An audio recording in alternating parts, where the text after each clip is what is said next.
Subscribe now and press the bell icon. Never miss an update.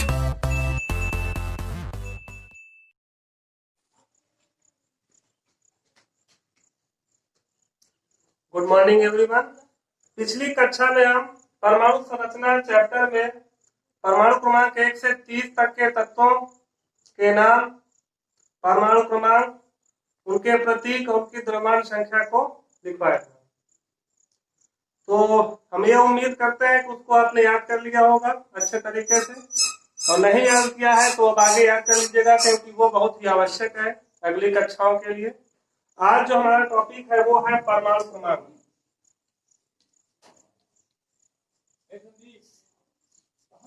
परमाणु क्रमांक, परमाणु क्रमांक को इंग्लिश में बोलते हैं एटॉमिक नंबर।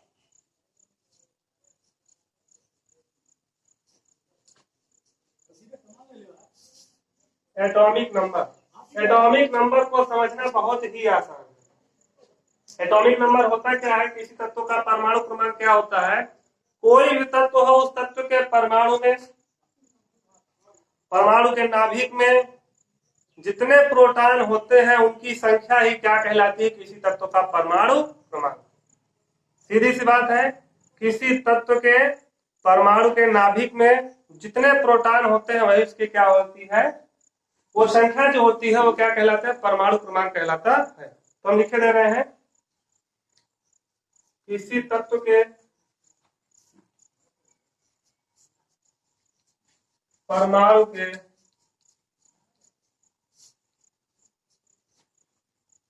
नाभिक में उपस्थित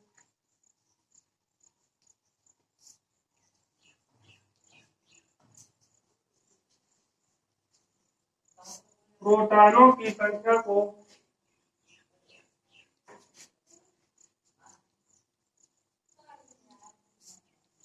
तो उस तत्व का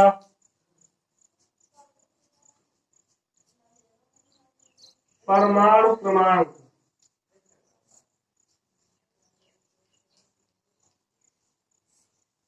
कहते हैं।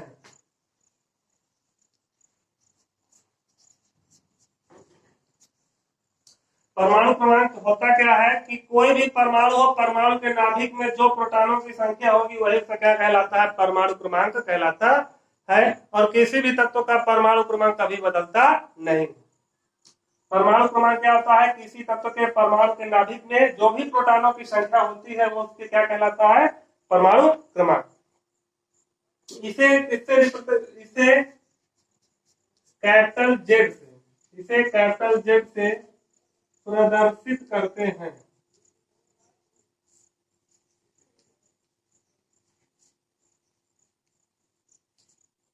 जो परमाणु क्रमांक होता है उसे कैपिटल जे से रिप्रेजेंट करते हैं।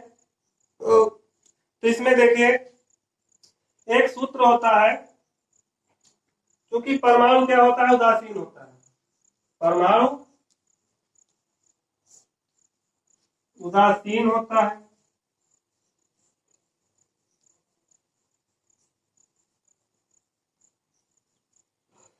कोई भी चीज उदासीन तब होती है जब उसमें आवेशों की मतलब उसका टोटल आवेश क्या होता है? शून्य होता है। क्योंकि परमाणु में इलेक्ट्रॉन भी होते हैं और प्रोटॉन भी होते हैं। तो जितने इलेक्ट्रॉन होते हैं उतने ही प्रोटॉन किसी परमाणु में उपस्थित होते हैं। इसकी वजह से ही वो क्या होता है? उदासीन होता है। अर्थात परमाणु उदासीन होता है, इसका मतलब यह है कि क्योंकि आप जानते हैं Z बराबर E बराबर P यह एक सूत्र होता है। इससे बताया गया है कि जो परमाणु के नाभिक में जो प्रोटॉन, ये P का मतलब यहाँ पे प्रोटॉन से है, तो जो नाभिक में प्रोटॉनों की संख्या होगी वो क्या कहलाएगा? परमाणु क्रमांक। क्योंकि परमाणु क्रमांक को कैपिटल जे से प्रदर्शित करते हैं। अभी आपको बताया गया कि किसी परमाणु के नाभिक में जितने प्रोटॉन होंगे वही उनका क्या होगा? परमाणु क्रमांक होगा।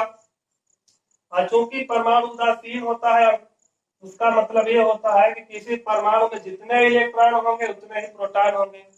क्योंकि इलेक्ट्रॉन में ऋण आवेश होता है, प्रोटॉन में धन आवेश होता है। तो इलेक्ट्रॉन का ऋण आवेश और प्रोटॉन का धन आवेश मिल करके परमाणु को क्या कर देता है, उदासीन कर देता है। तो परमाणु उदासीन होता है, आपको बात समझ में आ गई, क्योंकि परमाणु में इलेक्ट्रॉन और प्रोटॉन, इलेक्ट्रॉन पे ऋण आवेश, प्रोटॉन पे धन आवेश, तो इसके कारण क्या कर देता है, ये परमाणु को उदासीन कर देता है। इसमें यहाँ पे एक सूत्र बनता है, Z बराबर E बराबर P। Z क्या होता है, यहाँ पे परमाणु क्रमांक होता है। Z क्या है, परमाणु क्रमांक।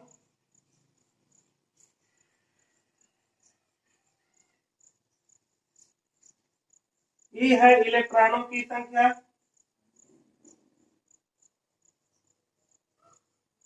इलेक्ट्रॉनों की संख्या,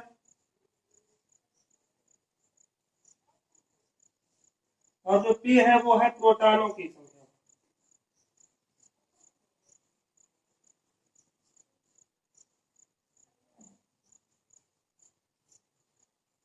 कोई भी परमाणु जब उदासीन होता है, मतलब उसमें ना तो कोई धन आवेश होता है ना ऋण आवेश होता है, तो उसमें उसका जो उसमें जितनी प्रोटॉनों की संख्या होती है वही उसका कहलाता है परमाणु क्रमांक, और जितने प्रोटॉनों की संख्या होती है उतनी होती है इलेक्ट्रॉनों की संख्या। तो ये सूत्र आपको ध्यान देना है, कई जगह पे इसका इस्तेमाल होगा। तो यहाँ पे परमाणु क्रमांक आपको एकदम कंफर्म हो गया होगा। परमाणु क्रमांक होता क्या है, किसी भी तत्व के परमाणु के नाभिक में जो प्रोटॉनों की संख्या होती है वही उसका क्या कहलाता है, परमाणु क्रमांक कहलाता है। परमाणु क्रमांक इसे कैपिटल Z से प्रदर्शित करते हैं, क्योंकि जो प्रोटॉनों की संख्या होती है वही परमाणु क्रमांक होता है। तो प्रोटॉनों की संख्या को कैपिटल P से, स्मॉल p से रिप्रेजेंट करते हैं, और परमाणु क्रमांक को कैपिटल Z से रिप्रेजेंट करते हैं। और किसी भी परमाणु में जो इलेक्ट्रॉनों की संख्या, प्रोटॉनों की संख्या, उसका परमाणु क्रमांक हमेशा क्या होता है, बराबर होता है, क्योंकि परमाणु क्या होता है, उदासीन होता है।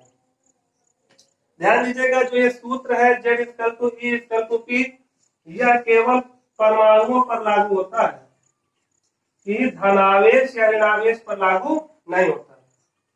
पहले इसका आप स्क्रीनशॉट ले लीजिए।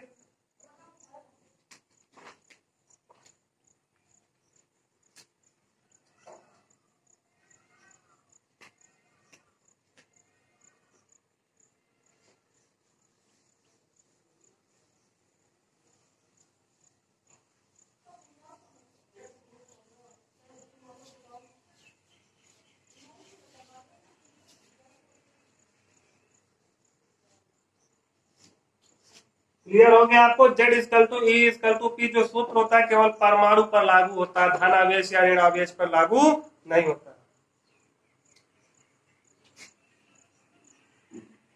नोट करके आपको लिखवा दे रहे हैं, जिससे आपको याद रहेगा। Z = E = P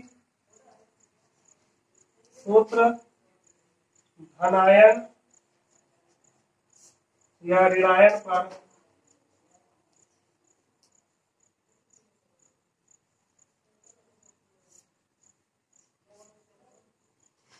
लागू नहीं होता है।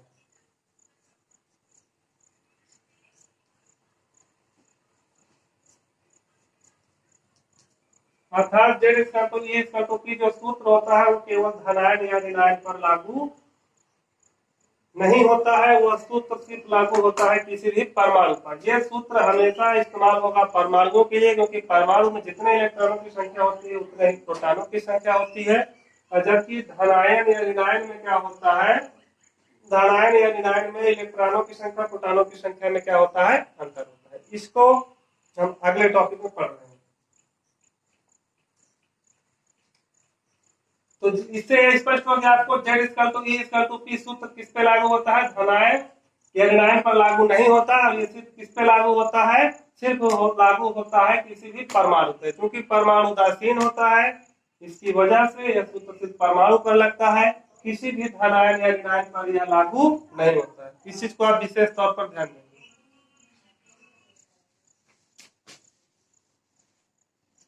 अगली हेडिंग है द्रव्यमान संख्या। कल लिखवाया गया था आपको एक परमाणु क्रमांक 1 से 30 तक के तत्वों की द्रव्यमान संख्या, परमाणु क्रमांक, उनके प्रतीक और उनके नाम। द्रव्यमान संख्या क्या होता है, बहुत ही आसान है। न्यूट्रॉनों और प्रोटॉनों की संख्या के योग को द्रव्यमान संख्या कहते हैं। देखिए, अगर आप समझने में आ जाए तो बहुत ही आसान है, ये सब बहुत ज्यादा कठिन नहीं है, लेकिन ये है कि इसको डे टू डे समझना पड़ेगा। किसी भी परमाणु के नाभिक में उपस्थित जो न्यूट्रॉन होते हैं और प्रोटॉन होते हैं उनकी संख्या का जो योग होता है वही क्या कहलाता है? द्रव्यमान संख्या। तो द्रव्यमान संख्या होती है, द्रव्यमान संख्या किसके बराबर होती है? न्यूट्रॉनों की संख्या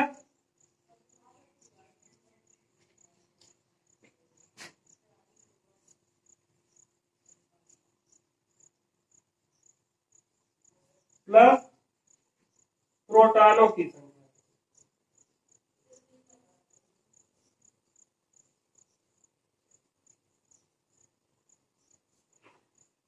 आपकी जो द्रव्यमान संख्या होती है न्यूट्रॉनों की संख्या और प्रोटॉनों की संख्या के बराबर होती है।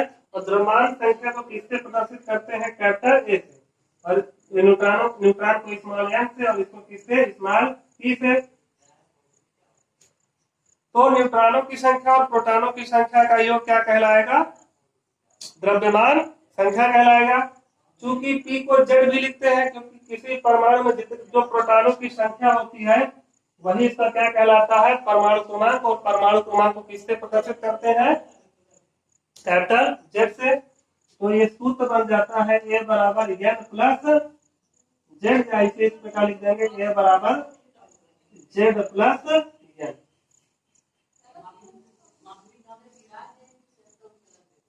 ए equal to Z plus N. तो द्रव्यमान संख्या किसे कहते हैं? किसी भी नाभिक में, परमाणु के नाभिक में न्यूट्रॉनों की संख्या और प्रोटॉनों की संख्या के योग को क्या कहते हैं? द्रव्यमान संख्या कहते हैं। इसे कैपिटल ए से प्रदर्शित करते हैं द्रव्यमान संख्या को, और न्यूट्रॉनों की संख्या को स्मॉल एम से, प्रोटॉनों की संख्या को स्मॉल पी से। क्योंकि जो प्रोटॉन होते हैं, प्रोटॉनों की संख्या वही क्या होती है? परमाणु क्रमांक होता है। तो ए बराबर एन प्लस जेड, इसे आगे लिख दिया गया जेड को, ए बराबर हो गया जेड प्लस एन, जहां पे कैपिटल जेड आप जानते हैं आप परमाणु क्रमांक है, यह न्यूट्रॉनों की संख्या है, और ये क्या है? द्रव्यमान संख्या। तो द्रव्यमान संख्या को आप समझ गए होंगे। किसी भी परमाणु के नाभिक में न्यूट्रॉनों और प्रोटॉनों की संख्या का जो सम होता है, योग, ये प्लस चिन्ह बता रहा है कि न्यूट्रॉनों की संख्या और प्रोटॉनों की संख्या का जो योग है वो क्या कहलाता है? द्रव्यमान संख्या कहलाता है। तो बहुत स्पष्ट होगा इसकी परिभाषा। किसी तत्व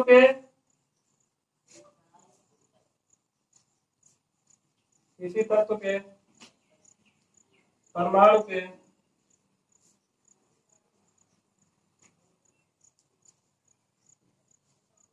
नाभिक में उपस्थित प्रोटॉनों की संख्या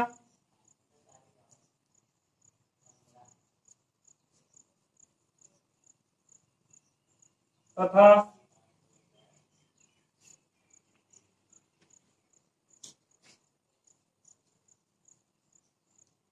न्यूट्रॉनों की संख्या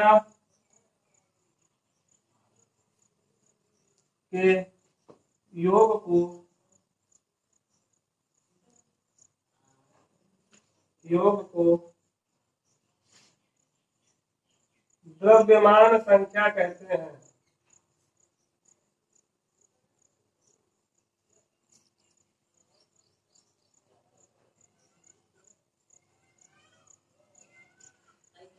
द्रव्यमान संख्या क्या होती है? किसी तत्व के परमाणु के नाभिक में जो प्रोटॉनों की संख्या, न्यूट्रॉनों की संख्या के योग को द्रव्यमान संख्या कहते हैं। इसे कैपिटल ए से प्रदर्शित करते हैं। इसे कैपिटल ए से प्रदर्शित करते हैं।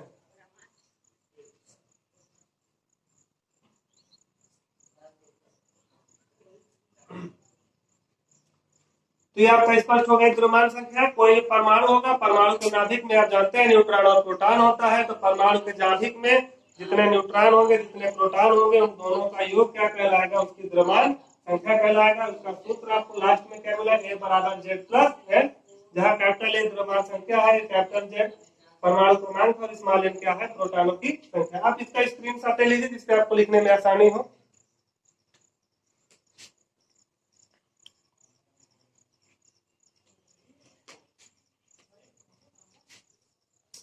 द्रव्यमान संख्या तक आज हम पढ़ चुके हैं। अब अगले टॉपिक में द्रव्यमान संख्या के सवाल जो है न्यूमेरिकल, परमाणु क्रमांक और द्रव्यमान संख्या के से संबंधित जो भी सवाल होंगे उनको हम पिछली आगे वाली कक्षा में जो भी होंगी उनमें करेंगे। ठीक है, धन्यवाद।